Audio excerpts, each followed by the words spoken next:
ಚಕ್ರವರ್ತಿ ಸೂಲಿಬೇಲೆ ಅವರು ನಮ್ಮ ಜೊತೆಯಲ್ಲಿದ್ದಾರೆ. ಹನುಮಾನ್ ಗಡಿ ಅಯೋಧ್ಯೆಗೆ ಬರುವ ಪ್ರತಿಯೊಬ್ಬರು ಕೂಡ ಮೊದಲು ಬಂದು ನಮಸ್ಕಾರ ಹಾಕೋದು ಇಲ್ಲಿಗೆ. ಈ ಸ್ಥಳದ ಮಹಿಮೆಯನ್ನ ನಮ್ಮ ವೀಕ್ಷಕರಿಗೆ. ಹನುಮಾನ್ ಗಡಿ ಅನ್ನುವಂಥದ್ದು ಅಫ್ಕೋರ್ಸ್ ನೀವು ಹೇಳಿದಂತೆ ಇದು ಕ್ಷೇತ್ರ ಪಾಲಕ ಹನುಮಂತನೇ. ರಾಮ ಎಲ್ಲೆಲ್ಲಿರ್ತಾನೋ ಅಲ್ಲಿ ಹನುಮಂತ ಇರ್ತಾನೆ, ಅಥವಾ ನಾನು ಉಲ್ಟಾ ಹೇಳೋದಾದರೆ ಎಲ್ಲೆಲ್ಲಿ ಹನುಮಂತ ಇರ್ತಾನೋ ಅಲ್ಲಿ ರಾಮ ಇರ್ತಾನೆ ಅಂತ. ಹೀಗಾಗಿ ರಾಮನನ್ನು ಒಲಿಸಿಕೊಳ್ಳೋಕ್ಕಿಂತ ಮುಂಚೆ ಹನುಮನ ಪೂಜೆ ಆಗಬೇಕು ಅಂತ. ಸ್ವತಃ ತುಳಸಿದಾಸರು ರಾಮ ಬೇಕು ಅಂತ ತುಂಬ ಪ್ರಯತ್ನ ಪಟ್ಟಾಗ ರಾಮ ಕಾಣಿಸ್ಕೊಳ್ಳೋದಿಲ್ಲ. ಒಬ್ಬ ಸಂತರು ಅವರಿಗೆ ಆಶೀರ್ವಾದ ಮಾಡ್ತಾರಾಗ ಅವ್ರು ಹೇಳ್ತಾರೆ, ನನಗೆ ಇನ್ನೇನು ಆಶೀರ್ವಾದ ಬೇಡ, ರಾಮನ ದರ್ಶನ ಮಾಡಿಸ್ಕೊಡಿ ಅಂತ. ಆಗ ಅವ್ರಿಗೆ ಹೇಳ್ತಾರೆ, ಎಲ್ಲೆಲ್ಲಿ ನೀವು ಹನುಮಂತನ ಕೀರ್ತನೆ ಮಾಡ್ತೀರೋ ಅಲ್ಲಿ ರಾಮ ಇರ್ತಾನೆ ಅಂತ. ಆಗ ತುಳಸಿದಾಸರು ಹನುಮಂತನ ಕೀರ್ತನೆ ಮಾಡ್ತಾರೆ ಅನ್ನೋ ವಿಚಾರವನ್ನು ನಾವು ಕೇಳ್ತೀವಿ. ಇಲ್ಲೂ ಹಾಗೆಯೇ ಮೊದಲು ಹನುಮಂತನಿಗೆ ಪೂಜೆ ಯಾಕೆ ಸಲ್ಲತ್ತೆ ಅಂತಂದರೆ ರಾಮನಿಗೆ ಅತ್ಯಂತ ಪ್ರಿಯವಾಗೋದು ಅಲ್ಲಿಂದ ಅಂತ. ಅದು ಮೊದಲನೇ ಪಾರ್ಟ್. ಇನ್ನು ಎರಡನೇದೇನು ಅಂತಂದರೆ ಈ ಹನುಮಾನ್ ಗಡಿ ಅನ್ನುವಂಥದ್ದು ಇಲ್ಲಿ ಆಂಜನೇಯ ಉಳ್ಕೊಂಡಿದ್ದ ಅಂತ ಹೇಳ್ತಾರೆ. ಇಲ್ಲೊಂದು ಗುಹೆಯೊಳಗೆ ಆಂಜನೇಯ ಉಳ್ಕೊಂಡಿದ್ದ. ರಾಮ ಬಂದು ಆಳ್ವಿಕೆ ನಡೆಸ್ತಾ ಇರುವಾಗ ಅವನು ಅಲ್ಲಿಗೆ ಹೋಗ್ತಿರಲಿಲ್ಲ, ಇಲ್ಲಿ ಬಂದು ಆ ಗುಹೆಯಲ್ಲಿ ಕೂತ್ಕೊಂಡು ರಾಮನ ಜಪ ಮಾಡ್ತಿದ್ದ ಅಂತ. ಸುಮಾರು 300 ವರ್ಷಗಳ ಹಿಂದೆ ಒಬ್ಬ ಸಂತರು ಇಲ್ಲಿ ಈ ಮಂದಿರವನ್ನು ಕಟ್ತಾರೆ. ಈ ಮಂದಿರದೊಂದಿಗೆ ತುಂಬ ಐತಿಹ್ಯಗಳಿವೆ. ಒಂದು ಲಂಕೆಯಲ್ಲಿ ವಿಜಯವನ್ನು ಪಡ್ಕೊಂಡಂತ ಇಲ್ಲಿ ಬಂದಂತ ನಂತರ ಇಲ್ಲಿಯೇ ಆ ವಿಜಯದ ಅನೇಕ ಕುರುಹುಗಳನ್ನು ಇರಿಸಲಾಗಿತ್ತು ಅಂತ. ಈಗಲೂ ಒಂದು ಎತ್ತರದ ಧ್ವಜ ಅಲ್ಲಿ ನಮ್ಗೆ ನೋಡ್ಲಿಕ್ಕೆ ಸಿಗುತ್ತೆ. ಈಗಲೂ ಕೂಡ ಆ ಧ್ವಜ ಹಾಗೆ ಇದೆ. ಆ ಕುರುಹುಗಳನ್ನು ಅಲ್ಲಿ ಉಳಿಸ್ಕೊಂಡಿದ್ದಾರೆ.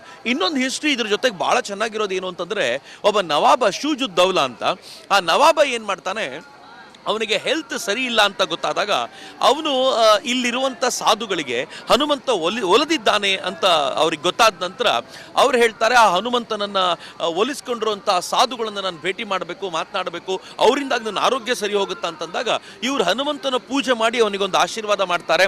ಅದರಿಂದಾಗ ಅವನ ಆರೋಗ್ಯ ಚೆನ್ನಾಗಾಗುತ್ತೆ. ಹೀಗಾಗಿ ಈ ಹನುಮಂತನ ಮಂದಿರದ ಮೇಲೆ ಮಾತ್ರ ಯಾರೂ ಮುಟ್ಲಿಕ್ಕೆ ಹೋಗಲಿಲ್ಲ ಅಂತ ಹೇಳ್ತಾರೆ. ಹೀಗಾಗಿ ಕಳೆದ 300 ವರ್ಷಗಳಿಂದಲೂ ಕೂಡ ಬಲವಾಗಿ ನಿಂತಿರುವಂಥ ಈ ಹನುಮಂತನ ಮಂದಿರ ಇವತ್ತೊಂದು ವಿಶೇಷವಾಗಿರುವಂಥ ದರ್ಶನಕ್ಕೆ ಕಾರಣವಾಗಿದೆ. ನಂಗೆ ಗೊತ್ತಿಲ್ಲ ಕಳೆದ ಬಾರಿ ಯಾರ್ಯಾರು ಬಂದಿದ್ರೋ, ಇಲ್ಲಿ ಯಾರ್ಯಾರು ಹಿಂದೆ ಬಂದು ಈಗ ನೋಡ್ತಾರೋ ಅವರಿಗಿದು ಟೋಟಲಿ ಬದಲಾಗಿರೋದು ಕಾಣುತ್ತೆ. ಸ್ಮಿತಾ, ನಾನು ಕೂಡ ಈ ರಸ್ತೆಯಲ್ಲಿ ಕಳೆದ ಬಾರಿ ಬಂದಿದ್ದೀನಿ. ಇನ್ನೊಂದು ಚಿಕ್ಕ ಗಲ್ಲಿ ಥರ ಇತ್ತು. ಇಲ್ಲಿಗೆ ಬಂದು ಹೋಗ್ಬೇಕಾದ್ರೆ ಎಷ್ಟು ಕಷ್ಟ ಇತ್ತು. ಇವತ್ತು ಎಷ್ಟು ಅಗಲದ ರಸ್ತೆಗಳಾಗಿವೆ, ಅದಕ್ಕೆ ಪಕ್ಕದಲ್ಲಿ ನಿಮಗೆ ಫುಟ್ಪಾತ್ಗಳಾಗಿವೆ ಮತ್ತು ಇಡೀ ರಸ್ತೆಯ ಆವರಣದಲ್ಲಿ ಅಂಗಡಿಗಳನ್ನ ಒಂದೇ ತರ ನಿರ್ಮಾಣ ಮಾಡಿದ್ದಾರೆ. ನೀವು ನೋಡಿದ್ರೆ ಗೊತ್ತಾಗ್ಬೋದು, ರಾಜರ ಬೀದಿ ತರ. ಅಬ್ಸಲ್ಯೂಟ್ಲಿ. ಇಲ್ಲಿ 2 ಪಥ ಮಾಡಿದ್ದಾರೆ. ಒಂದು ರಾಮಪಥ ಅಂತ ಮಾಡಿದ್ದಾರೆ, ಮತ್ತೊಂದು ಧರ್ಮಪಥ ಅಂತ ಮಾಡಿದ್ದಾರೆ. ಸೊ ಮೇನ್ ರೋಡ್ ನಾವೇನ್ ನೋಡ್ತೀವಿ ಅದು ರಾಮ ಜನ್ಮಭೂಮಿಗೆ ಹೋಗೋದು, ಅದನ್ನ ರಾಮಪಥ ಅಂತ ಕರೆಯಲಾಗಿದೆ. ಮತ್ತು ಇನ್ನೊಂದು ಭಾಗ ಧರ್ಮಪಥ ಅಂತ ಮಾಡಿದ್ದಾರೆ. 2 ಪಥಗಳನ್ನ ನಾವು ರಾಜಬೀದಿ ಅಂತ ನೋಡ್ತಾ ಇದ್ವಲ್ಲ, ಇಲ್ಲಿ ಧರ್ಮ ಬೀದಿ ನಮಗೆ ನೋಡ್ಲಿಕ್ಕೆ ಸಿಗುತ್ತೆ ಅನ್ನೋದು ಬಹಳ ವಿಶೇಷವಾಗಿರುವಂಥದ್ದು.